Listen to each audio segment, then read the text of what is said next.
You're tuned to the Steve Donoghue Show on CPL Radio, your one-stop daily source for Steve's take on the world of books.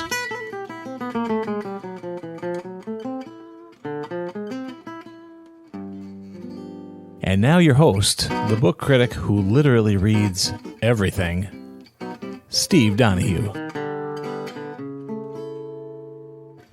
Greetings, fellow patrons of the Cedarburg Public Library, and welcome back to the Steve Donoghue Show, where we talk about bookish news, views, and reviews with fiery passion. It's a gorgeous late summer day here in the great state of Wisconsin, and I entered the studio this morning with a spring in my step, a song in my heart. But then my producer found me and cheerfully said, "Man alive, what a lovely day. I have a great feeling about the show today. In fact, I have a great feeling about the show this entire week." I glared at him, paused for a moment, and then said, "And you are?"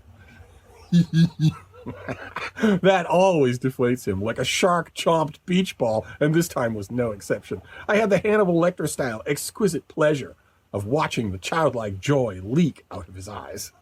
His shoulders slumped, and he skulked back to his glass-walled control booth with the trudging gait of a beaten man. A proper Monday attitude had been restored. And in the spirit of that trudging, grinding Monday attitude, I've got a batch of books to talk to you about today.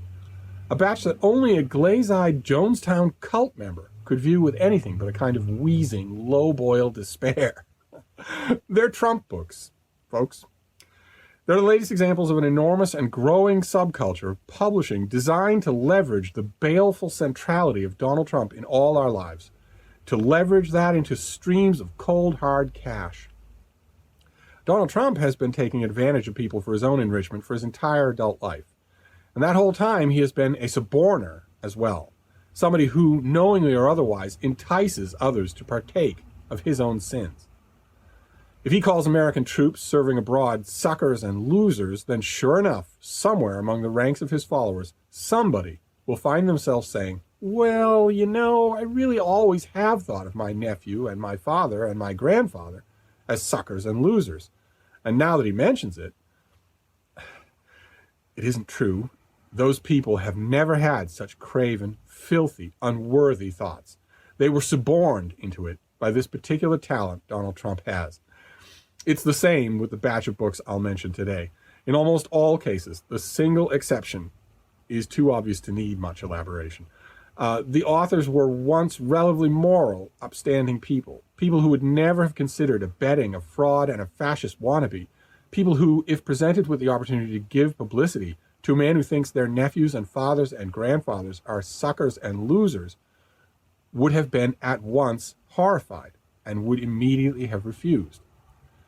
But they've been suborned, and they've glimpsed a chance to make money off a monster, and so here are their books.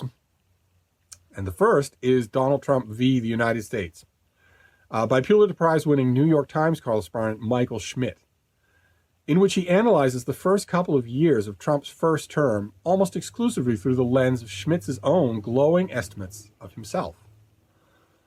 His observations are strictly commonplace, and they won't be the book's longest-lasting impression on most of its readers. Instead, the main thing that will strike such readers is something you'd think would be the last thing any member of the press would want.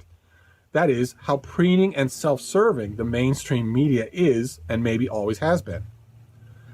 And, oh boy, this same thing is true for our next book, Hoax, Donald Trump, Fox News, and the Dangerous Distortion of the Truth by CNN anchor Brian Stelter. Stelter is a smart guy and a genuinely nice one. But when he's on air, he's the worst kind of smarmy, self-congratulatory punchability icon that's mocked by the fascist right-wing elements of the commentariat. Hoax is about the relationship between Fox Network and Trump. And it's a lively reading experience, but it's already verging on outdated, since that relationship has been souring for months. Probably Stelter will write a sequel. And when we're talking about soured relationships, nothing comes to mind faster than the name Michael Cohen, of the disgraced and indicted former lawyer and bagman for Trump in his years as a thoroughly corrupt New York real estate swindler.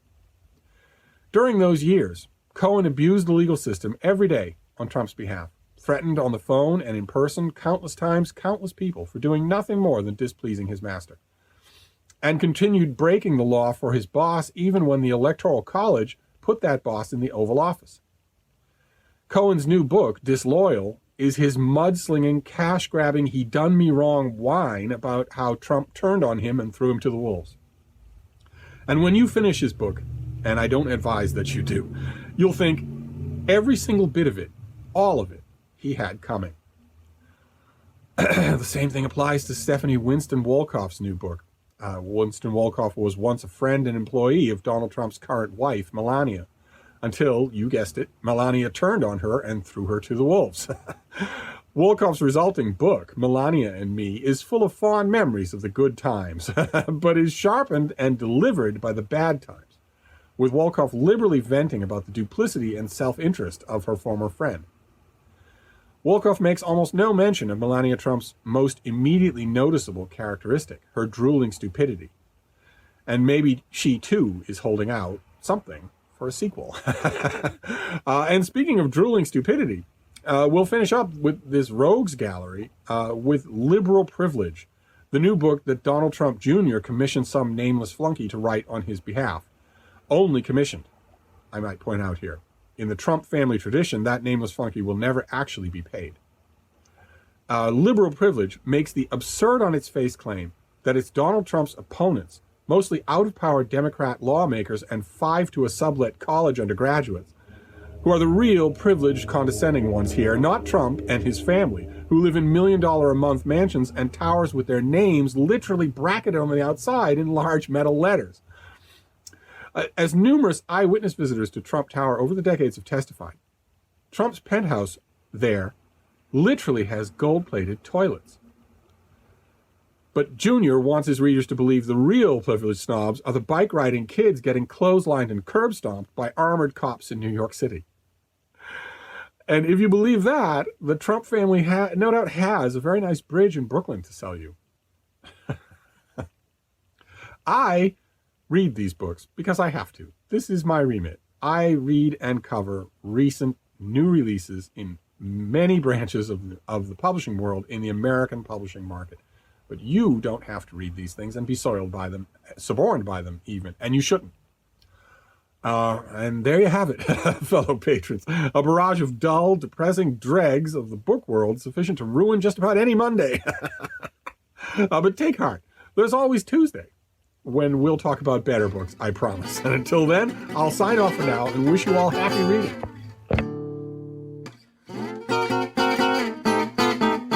The Steve Donoghue Show is a production of CPL Radio, a service of the Cedarburg Public Library located in Cedarburg, Wisconsin.